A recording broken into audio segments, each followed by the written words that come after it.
नमस्कार मित्रों, सत्य की विजय में आपका स्वागत है। मैं हूं विजय त्रिवेदी। दिल्ली की एक बहुत बड़ी खबर जिसको लेकर पूरे देश भर में अब तो तहलका मचा हुआ है, हंगामा हो गया है और बड़ी बात हो रही है, सवाल हो रहे हैं, क्या हो रहा है, किस तरह से ये मसला हुआ कि दिल्ली के लाल किले के पास मेट्रो स्टेशन पर के करीब में एक एक कार में धमाका हुआ और उससे अफरा तफरी हो गई। 9 लोग मारे गए हैं। रात भर से यह हंगामा चल रहा है। कल शाम को 6:52 पर ये धमाका हुआ था। कार के भी चिथड़े उड़ गए थे, उसके आसपास भी काफी जो है नुकसान हुआ था। गाड़ियां उड़ गई थी, गाड़ियां के साथ साथ लोग जल गए थे और 9 लोग मारे जाने की पुष्टि पुलिस ने की है। ये 14 साल बाद दिल्ली में एक बड़ा धमाका हुआ है। इससे पहले पिछली बार 7 सितंबर 2011 को दिल्ली में एक धमाका हुआ था, दिल्ली हाईकोर्ट के सामने, और उसके बाद ये बड़ा धमाका हुआ है। कल शाम को ही हुआ ये धमाका। अभी तक इस मसले पर कोई पूरी बड़ी जानकारी नहीं मिली है, लेकिन ये शक किया जा रहा है कि क्या ये फिदायीन हमला है, क्या ये आतंकवादी हमला है। जो होम मिनिस्टर साहब हैं, अमित शाह साहब, वो कल शाम को ही घटना के बाद तुरंत वहां गए थे, घटनास्थल पर भी पहुंचे थे, घायलों से भी मुलाकात की थी और उन्होंने कहा था कि इसमें एनआईए और सब लोग जांच कर रहे हैं।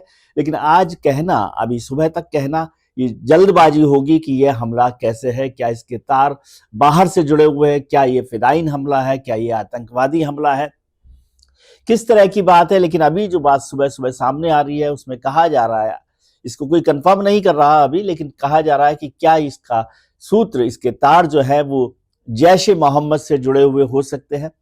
आपको याद होगा कि एक दिन पहले ही, यानी परसों रविवार को, फरीदाबाद में एक बड़े जो आतंकी सोर्स थे उसका खुलासा किया था पुलिस ने और एजेंसीज ने, जांच एजेंसीज ने, जिसमें बड़े लोग पकड़े गए थे और बड़ी मात्रा में, बड़ी तादाद में अमोनियम नाइट्रेट वहां पकड़ा गया था। एक प्राइवेट हॉस्पिटल में एक डॉक्टर्स को इसमें अरेस्ट भी किया गया था, कुछ लोगों को अरेस्ट किया गया था और कहा जा रहा है कि उसी में से एक डॉक्टर उमर, जो उस समय वहां से गायब हो गया था, उसके तार इससे जुड़े हो सकते हैं। और ये भी कहा जा रहा है, पुलिस फिलहाल ये मान रही है कि जो कार थी, हुंडई कार i20, उसमें वो डॉक्टर उमर बैठा हुआ था।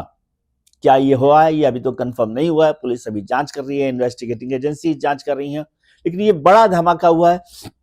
सीसीटीवी पर जो लगातार पुलिस ने मैपिंग की है, जिसे कहते हैं सीसीटीवी मैपिंग, उसमें पता पड़ रहा है कि ये कार, जो i20 कार है हुंडई की, वो फरीदाबाद से इधर आ रही थी, हरियाणा से इधर आ रही थी और हरियाणा का उस पर नंबर है और वो कार यहाँ से बदरपुर बॉर्डर को क्रॉस किया है। फिर वो लाल किले के पार्किंग में करीब 3 घंटे तक, 3:18 पर वो कार एंट्री कर रही थी और उसके बाद 3 घंटे तक वो लाल किले की पार्किंग में रहती है और उसके बाद वो वहां से निकलती है 6:48 पर, और वहां से निकलने के 4 मिनट बाद सिग्नल के आसपास चलती हुई गाड़ी में धमाका हो जाता है और अफरा तफरी हो जाती है। बड़ा भयानक धमाका है, आग दिखाई देती है और लोग भागा दौड़ी करने लगते हैं। उस घटना में 9 लोगों के मारे जाने की खबर है, 20 से ज्यादा लोग घायल हैं, उसमें भी 10 लोग गंभीर रूप से घायल बताए जाते हैं।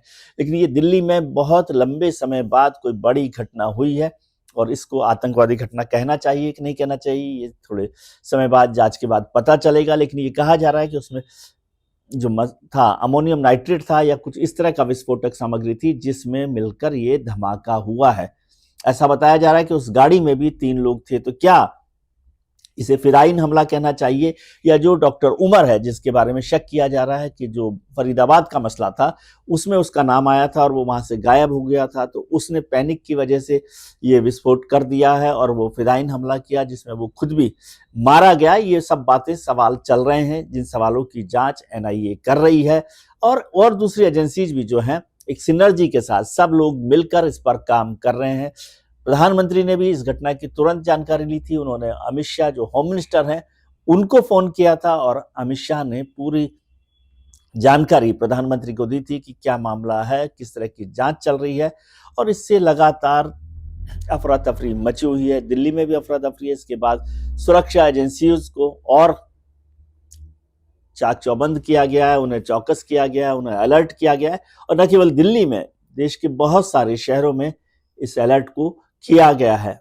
आज बिहार में भी दूसरे चरण का चुनाव हो रहा है, वहां पर सीमांचल के इलाके में चुनाव हो रहा है, 20 जिलों की 122 सीटों पर चुनाव हो रहा है। वहां पर भी सुरक्षा को बढ़ा दिया गया, सुरक्षा के बंदोबस्त को बढ़ा दिया गया। इसके अलावा बहुत सारे शहरों में, खासतौर से वाराणसी, अयोध्या, गोरखपुर, बाराबंकी, ऐसे तमाम शहरों में, करीब 20 से 25 बड़े शहरों में सुरक्षा को बढ़ा दिया गया है, तेज कर दिया गया है, कड़ा कर दिया गया, सुरक्षा बंदोबस्त कड़े कर दिए गए हैं। एजेंसीज को, जांच एजेंसीज को अलर्ट किया गया है और दिल्ली में रात भर से ये जांच का काम चल रहा है। सीसीटीवी की मैपिंग हुई है और मैपिंग से ये पता चला कि वो गाड़ी फरीदाबाद से आई थी और बदरपुर का जो क्रॉसिंग है, बॉर्डर है, वहां से वो कार निकली है। उसके बाद वो 3:18 पर लाल किले की पार्किंग में जाती है और 3 घंटे तक वहां पर रहती है और उसके बाद वहां से निकलकर वो गाड़ी 6:52 पर उसमें ब्लास्ट हो जाता है।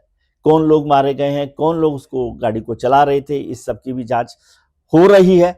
पिछले दिनों, जो 2 दिन पहले की मैं आपको घटना का जिक्र कर रहा हूं कि फरीदाबाद में जिस तरह से एक बड़ा मॉड्यूल आतंकवादियों का पकड़ा गया था, जिसमें एक हॉस्पिटल में, प्राइवेट हॉस्पिटल जिसमें डॉक्टर्स हैं, उनका कनेक्शन भी पुलवामा से, जम्मू कश्मीर से जोड़कर देखा जा रहा है। उत्तर प्रदेश में भी देखा जा रहा है, सहारनपुर से भी उसके तार जोड़े गए थे। ये जांच एजेंसी काम कर रही थी, लेकिन क्या ये सारे लोग उसी मॉड्यूल के साथ जुड़े हुए हैं, जैश ए मोहम्मद के साथ जुड़े हुए हैं? फिदाइन हमला क्या इसको कहा जा सकता है? क्योंकि जो लोग मारे गए हैं उसमें वहां पर किसी को बम और छर्रे जो होते हैं, कील होती हैं, छर्रे होते हैं, वो मारे गए लोगों के शरीर में नहीं मिले बताए हैं। तो इसका मतलब किस तरह का यह विस्फोट हुआ है। इसीलिए सरकार ने अभी कोई बहुत ठोस तरीके से ये जानकारी नहीं दी है कि ये विस्फोट किस वजह से हुआ, क्यों हुआ, किसने किया है और क्या ये फिदाइन हमला है, क्या इसके तार कहीं हिंदुस्तान के बाहर भी जुड़े हुए हैं, पुलवामा के हमले से भी जुड़े हुए हैं, जम्मू कश्मीर में कुछ लोग हैं, उनकी भी खोज पड़ताल की जा रही है, खोज की जा रही है। सहारनपुर में भी जो कुछ लोगों को देखा गया कि उसको किस तरह से जोड़ा जा सकता है। फरीदाबाद में किस तरह से, इसकी बात कीजिए, कार को 3-4 बार बेचा गया है, उन लोगों को भी पुलिस ने पूछताछ शुरू कर दी है, इंक्वायरी कर दी है, इन्वेस्टिगेटिंग एजेंसी इस पर काम कर रही है। होम मिनिस्टर जो अमित शाह हैं वो इस पर पूरी तरह से निगरानी रखे हुए हैं और प्रधानमंत्री नरेंद्र मोदी को भी वो कांटेक्ट में अपनी पूरी जानकारी से ब्रीफ कर रहे हैं। इसके साथ साथ दिल्ली के एलएनजेपी हॉस्पिटल में घायलों को भर्ती किया गया है, वहां पर उनका जांच का काम चल रहा, उनका इलाज का काम चल रहा है, माफ कीजिएगा। और उसके बाद अभी पूरी रात भर से लाल किले के पास जहां पर ये घटना हुई है, हमला हुआ है, उसके बाद से लगातार जांच चल रही है। वहां पर उस पूरे स्थल को, उस जगह को वो कर दिया गया है, पर्दे लगा दिए गए हैं ताकि किसी तरह के लोग वहां पर ना आए और जो जांच चल रही है उसकी भी खबर बाहर तक नहीं पहुंचे। लेकिन देश भर की एजेंसियां इस पर एक्टिव हैं और वो लगातार जांच को आगे बढ़ा रही हैं, काम कर रही हैं। लेकिन अभी पुलिस ने या सरकार ने किसी इस तरह की ठोस जानकारी नहीं दी है कि ये हमला किस तरह से हुआ है, क्या इसके तार पाकिस्तान से जुड़े हैं, क्या इसके तार जैश ए मोहम्मद से जुड़े हैं, क्या इसके तार जो फरीदाबाद में परसों अरेस्ट की गई थी, जो मॉड्यूल पकड़ा गया था, उसके साथ है, जैश ए मोहम्मद के साथ है। फरीदाबाद, सहारनपुर, पुलवामा में आपको ध्यान है कि हमला हुआ था, उसके बाद से ऑपरेशन सिंदूर हुआ।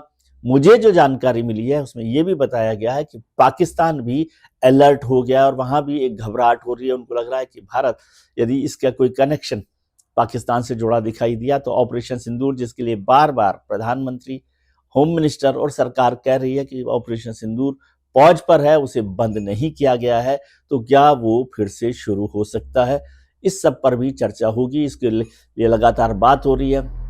भारत सरकार अपनी सेना को अलर्ट रहने के लिए कहा गया है, उनके साथ भी इस पर बातचीत हो रही है। एजेंसीज जो हैं अलर्ट हैं, एजेंसीज इस तारों को जोड़ने की कोशिश कर रहे हैं। हो सकता है दिन भर में ये पता हो जाए, सामने आ जाए बात कि कौन लोग इसमें जुड़े हुए हैं। लेकिन फिर भी एजेंसीज को लग रहा है कि कोई ना कोई इसका आतंकवादी कनेक्शन भी हो सकता है लोकल लेवल पर ही हो, बाहर से क्या सीमा पार से कुछ लोग इनके तार जुड़े हुए हैं। लेकिन फरीदाबाद, सहारनपुर, पुलवामा, ये तार अभी फिलहाल जुड़े दिखाई देते हैं। जैश ए मोहम्मद की बात वहां पे की जा रही है और फरीदाबाद में जो मॉड्यूल, जो रैकेट को एक्सपोज किया गया था, उससे भी तार जुड़े बताए जा रहे हैं। पुलिस का ऐसा मानना है कि वहां पर जो एक डॉक्टर था, वो डॉक्टर गायब हो गया उस समय से, और वही डॉक्टर इस कार को चला रहा था। बहुत सारी बातें हैं, लेकिन दिल्ली में 14 साल बाद हुई ये बड़ी आतंकवादी घटना है। 7 सितंबर 2011 को पिछली बार दिल्ली के हाई कोर्ट के बाहर ये घटना हुई थी, इस तरह की घटना हुई थी दिल्ली के। इससे पहले आपको यदि याद हो तो मुंबई में 26 नवंबर को 2008 को एक बड़ी घटना, आतंकवादी घटना हुई थी। इन सब बातों को, इन सब तारों को इन्वेस्टिगेटिंग एजेंसी जोड़ने की कोशिश कर रही हैं और बहुत जल्दी ये बात साफ हो जाएगी कि किस तरह से ये हमला किया गया, कौन हमले के पीछे हैं और क्या मंशा उनकी थी, क्या मंसूबे थे।